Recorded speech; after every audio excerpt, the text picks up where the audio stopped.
Bonjour, toujours dans le débitage dans la partie 2.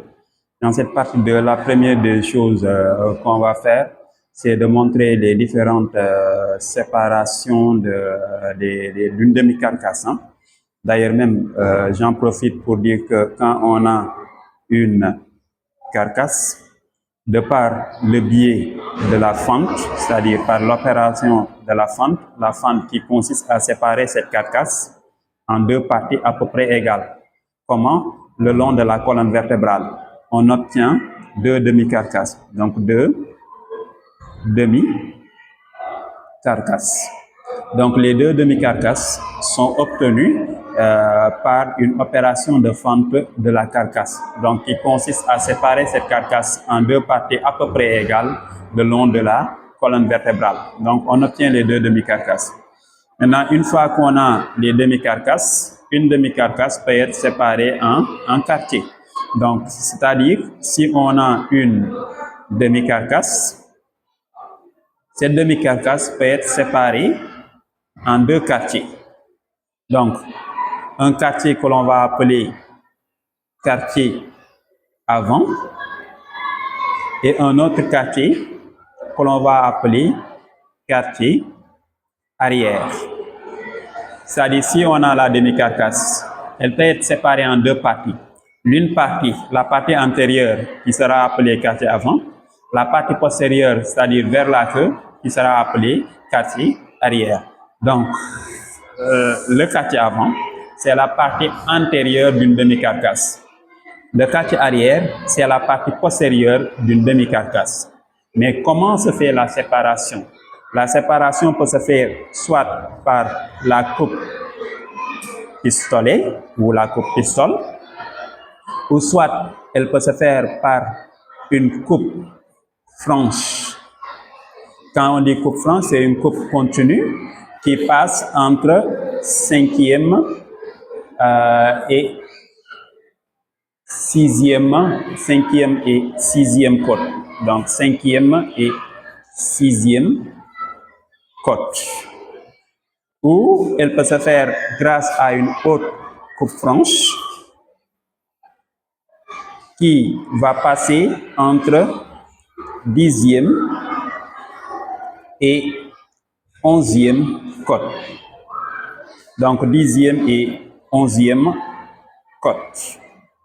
Donc voilà, entre autres, les différentes méthodes que l'on peut utiliser. D'ailleurs même, il reste la méthode canadienne. Donc on peut utiliser une coupe franche qui va passer entre 12e et 13e côte. Après, quand on va attaquer l'agneau et le veau, on verra que pour la coupe canadienne, la coupe peut se faire entre 11e, entre 10e et 11e. Entre 10e et 11e. Donc là, pour la coupe pistole, on l'avait expliqué, elle commence entre 5e et 6e côte. Donc 5e et 6e côte. Arrivée au milieu des côtes, elle va tourner perpendiculairement pour traverser les 8 côtes restantes, avant de tourner encore perpendiculairement vers la base inférieure. Les résultats que l'on obtient, on va obtenir deux quartiers, un quartier avant et un quartier arrière. Le quartier avant sera abrégé AVT 5. Pourquoi AVT 5? C'est-à-dire avant traité 5, pour rappeler simplement qu'on a eu à couper, à scier des côtes, et le quartier arrière sera appelé ART 8. Donc voilà les abréviations des quartiers que l'on obtient. Là, les côtes ne sont pas tranchées, donc on ne va pas avoir le T. Donc c'est une coupe franche qui passe entre 5e et 6e. Donc qu'est-ce qu'on va avoir? On aura AV 5, avant 5, et AR 8, arrière 8. C'est-à-dire l'avant, on va avoir 5 côtes entières, et l'arrière, on va avoir 8 côtes entières. De même, ici, pour la coupe qui se fait entre 10e et 11e, les abréviations des quartiers, on aura AV10, avant avec 10 côtes entières, et là on aura AR3, arrière avec 3 côtes. Pour terminer, ici, pour la coupe canadienne, la séparation va se faire entre 12e et 13e côte.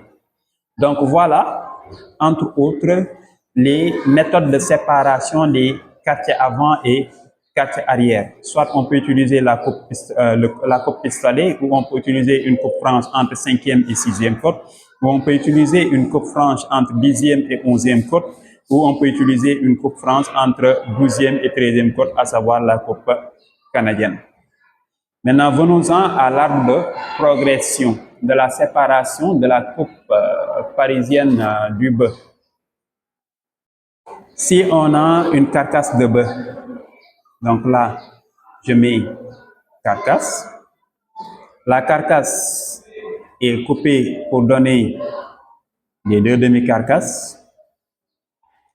Et chaque demi-carcasse est coupée pour donner les quartiers.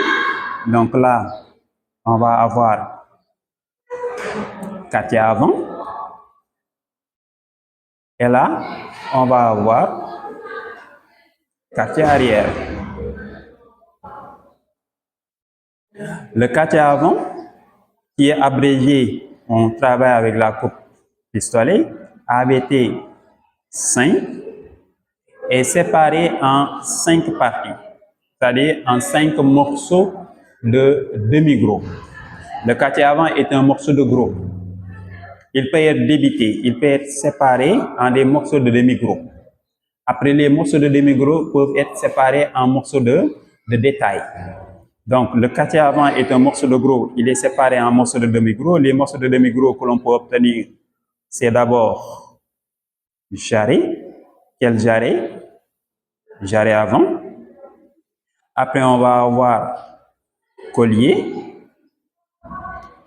Et on aura basse-côte. Les basses-côtes. Nous allons avoir ce qu'on appelle caparazon. Caparazon. Et enfin, on va avoir l'épaule. Donc, épaule. Donc, voilà, entre autres, les morceaux de demi-gros que l'on va appeler morceaux PAD. Les morceaux PAD. Donc, dans le quartier arrière, dans le quartier avant, les morceaux PAD que l'on peut débiter sont le jarret avant, le collier, les basses-côtes, caparazon et épaule. On peut vous demander les abréviations de certains mots. Donc, basse-côte, on peut abrévier par BC. Caparazon, très souvent dans le milieu de la boucherie, on va dire capa. Et épaule, l'abréviation que l'on utilise, c'est EP. Une fois qu'on a les morceaux PAD, ils peuvent être débités en morceaux PAT. Le jarret avant est débité en osseaux buccaux, c'est-à-dire des rondelles de jarret. Pour le collier, il est débité en veines maigres et veines grasses. Veine maigre, c'est la partie supérieure du collier. Veine grasse, c'est la partie basse du collier. Veine maigre et veine grasse. Si on prend les basses-côtes, il est débité en tranches ou transformé en viande hachée. Le caparazon, il va donner le plat de côte. On va avoir flanché. On va avoir milieu de poitrine.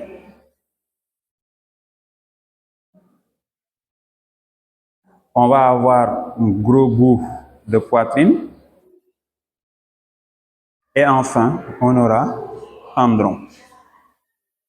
Donc voilà les morceaux PAT que l'on peut débiter du caparazon. Et l'épaule va nous donner les macreuses. Les macreuses sont au nombre de 2, macreuse à portefeuille, macreuse à beefsteak.